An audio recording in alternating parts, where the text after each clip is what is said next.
नमस्कार मैत्रिणींनो, कशा आहात? परमेश्वराची भक्ती करत राहा, खुश आणि आनंदी नक्कीच राहा। तर मैत्रिणींनो, 1 फेब्रुवारी म्हणजे माघ पौर्णिमा इतका पवित्र आणि इतका सुंदर दिवस आहे हा। त्याच दिवशी रवी पुष्य नक्षत्र पण आहे, म्हणजे हा सुवर्ण योग आहे जवळजवळ।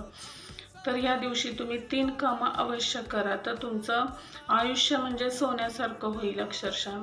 म्हणजे काय करायचं, म्हणजे त्या दिवशी एका कोणत्याही तीर्थस्थानावर अंघोळ करणं हे इतकं पुण्यदायक आहे, पण आपल्याला प्रत्येकालाच हे जमतं असं नाही।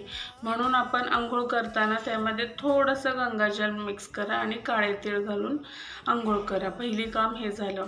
दुसरी गोष्ट, कोणत्याही एका गरजवंताला तुम्ही गरम कपडे म्हणजे आपले वूलचे कपडे असतात, स्वेटर, मफलर, ब्लँकेट, जसं तुमच्या परिस्थितीनुसार तुम्ही ते दान करा। त्यासोबत तिळाचे लाडू सुद्धा दान करा, म्हणजे ते अक्षय पुण्यात मानलं जातं।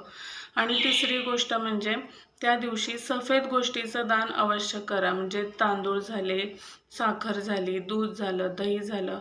हे जर तिन्ही कामं तुम्ही केलं तर आयुष्यातून तुमच्या नकारात्मकता कायमची निघून जाईल आणि तुमचं आयुष्य म्हणजे एका राजयोगासारखं होईल।